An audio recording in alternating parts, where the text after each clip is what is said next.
Hello and welcome to Blytheway Business News, where today I'm joined by Michael Jones, who's Chief Executive of Los Andes Copper. Los Andes Copper is listed on the TSX V market, that's the Canadian Stock Exchange, and also the OTC market in North America. Michael, welcome to the show. First time, good to have you. Now, thanks very much. The Vizcachitas Copper Project is a world-class asset. People in mining know that. It's well known in the hallways of the big copper companies.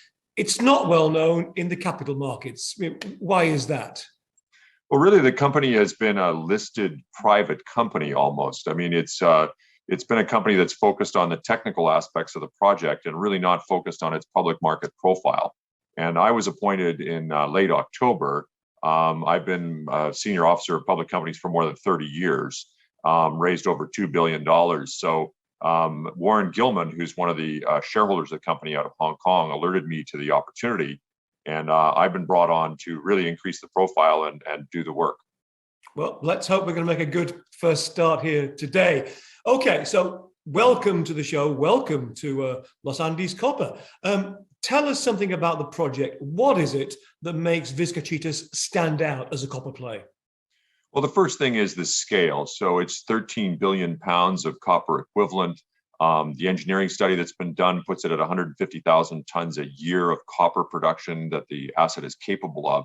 So it's clearly in the top tier of major copper projects in the world.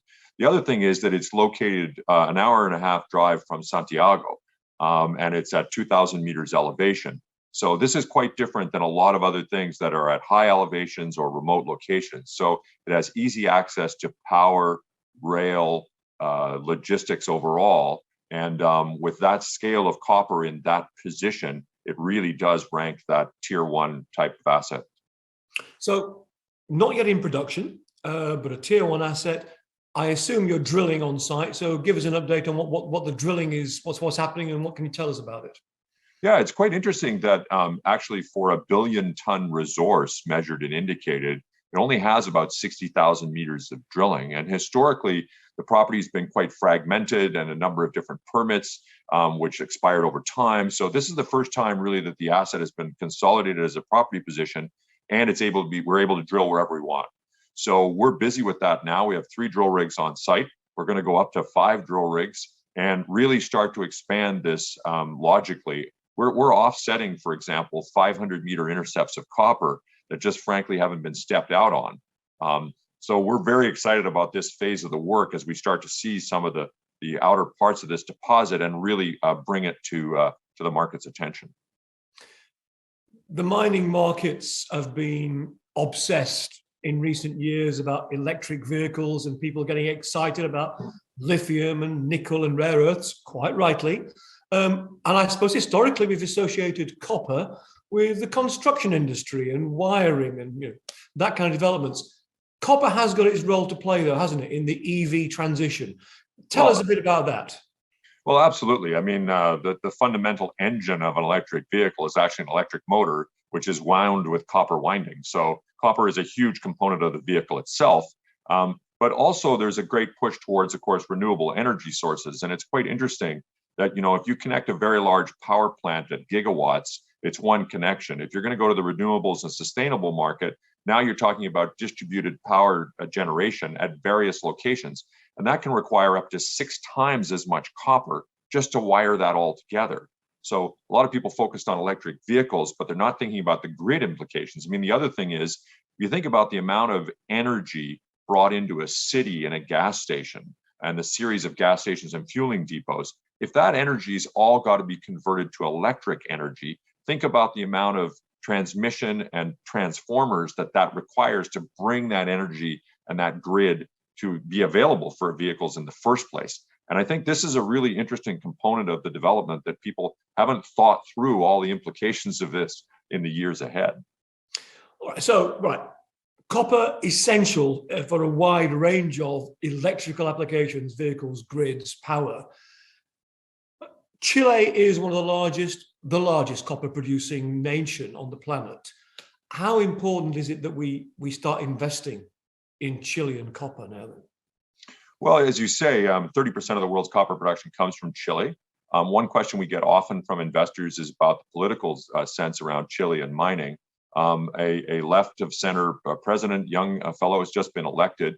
However, the Senate and the governing body in Chile actually has moved towards the right and is in fact balanced at 50-50. So we are likely to see an increase of royalty in Chile. We're likely to see increased environmental standards, and that's fine. But Chile is absolutely essential to the world for copper, and copper is essential to Chile. So there's no question that this environment is going to continue. And it's quite interesting that in sustaining capital, just to maintain Chile's production, there's something like $68 billion worth of capital that has to go in just to stay even. So conditions in Chile have to be right for mining. It's really a requirement of the world's electrification that this be true. Do you think the world's capital markets have picked up on that yet? Not yet. I mean, and the other interesting thing, in a number of our meetings in London over the past week or so, people have talked about the lack of M&A activity. And we have seen, even during the presidential cycle, a couple of assets transact at quite an interesting metric, a couple of $1 billion to $2 billion transactions. So when we look at Los Andes through that lens, it's very obvious why the analysts have targets of 2 to 3 times our current share price. Interesting take on the big picture, the politics, the copper. Let me now bring you back, and also interesting take on the share price. Let's just come back to what's happening on the ground. Final question from me. What can we expect in terms of news flow coming out of Los Andes in the next few months? Well, it's a very active time. The first thing is drill results. We'll have a steady stream of drill results. Our first results are actually due just about now, which is the beginning of January, mid-January here. So we started drilling before Christmas. So expect results from us very soon. And those drills will continue to work and continue to produce a steady stream of news. The other thing is we're looking at management improvement. We've got someone very, very senior in our crosshairs. We hope to bring on from the chief operating level, which we're very, very excited about.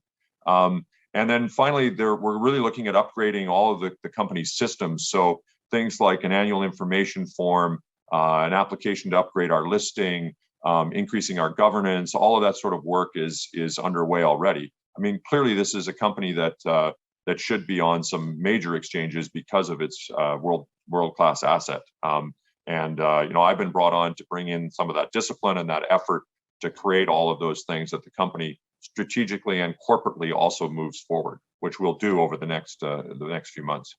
Michael, thank you for joining us today, and thank you for the updates. And I'm sure we look forward to having you back on the program in the coming months as we monitor the progress. That was Michael Jones, Chief Executive of Los Andes Copper, listed on the Toronto Venture Exchange with the ticker of LA, also on the OTC market in North America. That's it from Blytheway Business News for this edition. Thanks for watching.